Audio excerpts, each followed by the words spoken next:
at mga ka-espesyal. Hindi ako makangiti. Yan, for today's video, update po sa aircon ni Janela ko na ikabit na po. So, maaga siyang maaga siyang natulog at ngayon, tulog pa. So, salamat sa Diyos at nakakatulog na siya ng maayos. Nakakatulog po siya ng 8 hours. I-check po natin siya.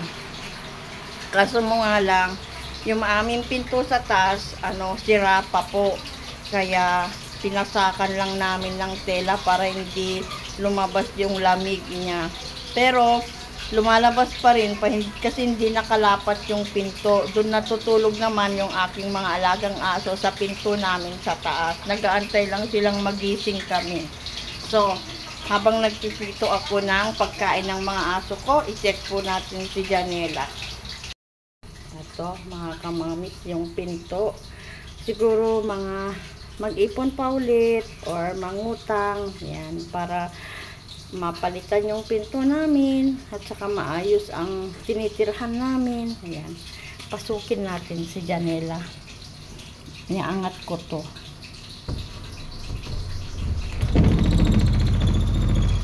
Yan, tulog na tulog po siya. Yun, tinanggal namin yung kama, nilagay namin na sa taas. Yan. Tapos ayan po, nakakabit na yung aircon niya.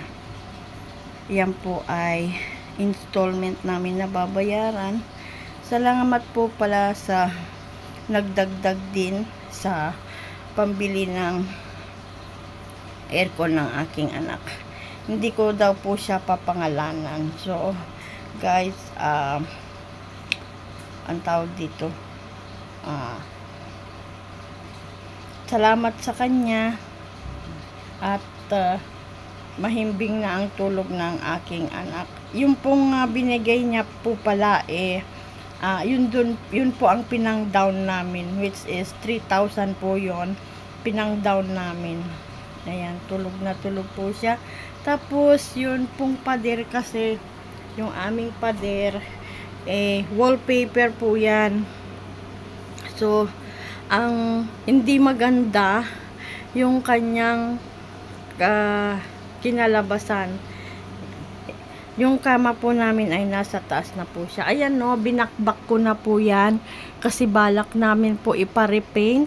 Yan, natatanggal po yan. So, inuumpisahan ko po siyang tanggalin para hindi po kami magbayad. Ito. Yan, natatanggal po siya. Tatanggal po siya. Yan. Yan, ganyan po ang aming kwarto. Unti-unti po.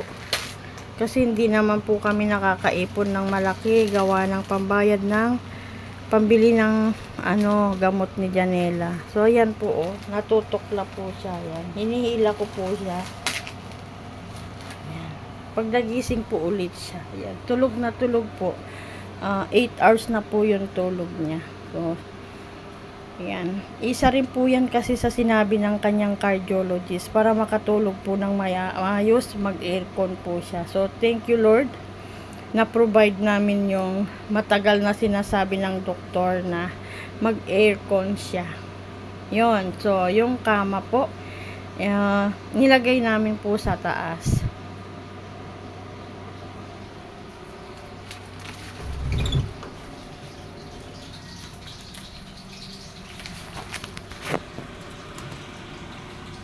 Iwan si Janela, nasa baba ako maglilinis.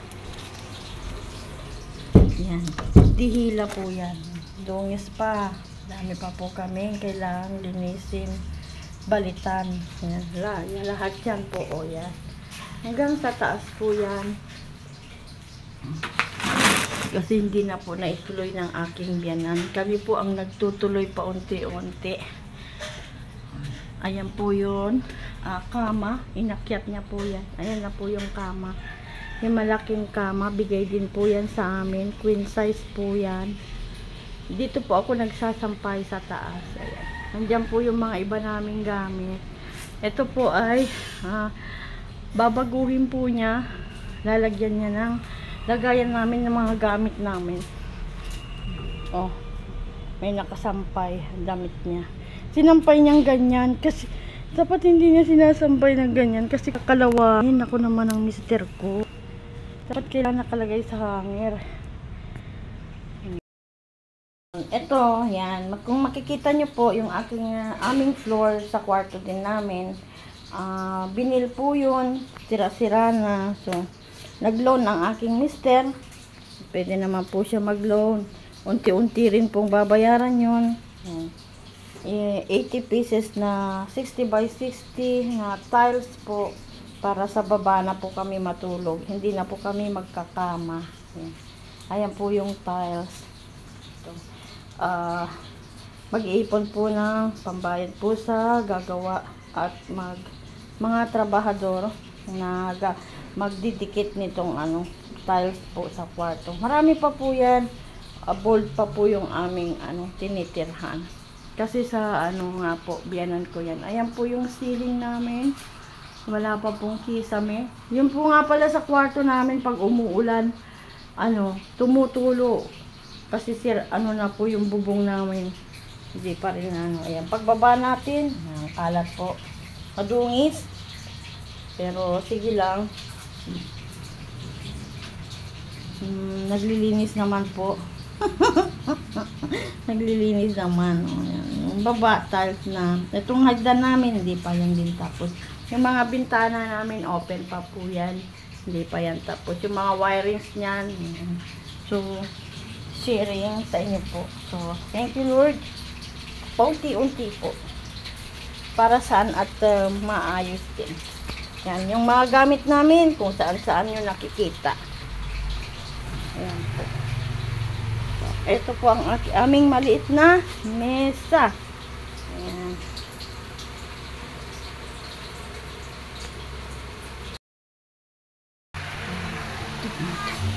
Kumakain na siya. Gising na. Alas 10 ng umaga. Gising na po si Janira. Nanonood. Kumuha siya ng kanyang tinapay. Nanonood siya. Good morning! Morning! Ay! Hello sa kanila na. Hello. Tubig mo ha. Minom ng tubig.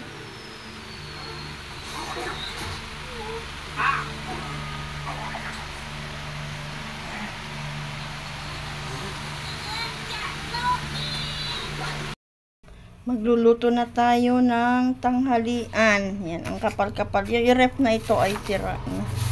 Tapos lang gumagana. So, yan. Ang kanyang ulam ay ipagsisigang ko ng hipon. Nakabili ako ng hipon. Magtatanghalian na si Janela. Sinigang na hipon. Luto na. Ayoko na ang overcook na hipon. Pangit ang lasa.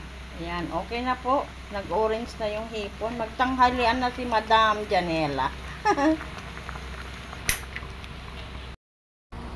Ayan, wala nang hingaan si Janela.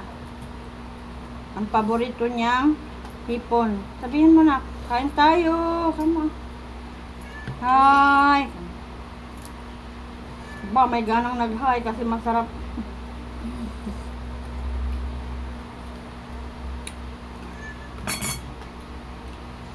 Wait lang, Miming. Oo. Wait lang. Bibigyan kita ng pagkain. Wait lang ah.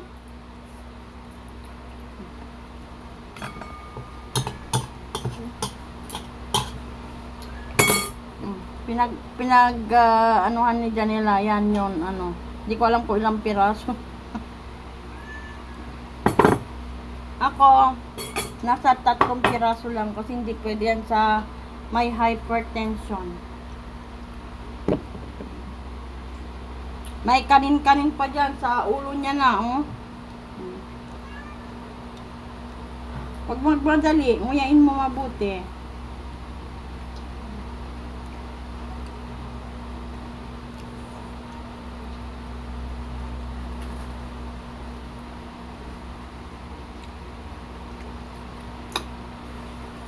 Babay na sa kanila. Bye-bye! See you po mamayang hapon.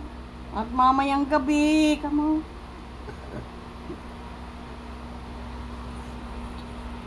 Shout out po sa nag-sponsor ng pang down payment namin po sa kanyang aircon. Come on. God bless you all.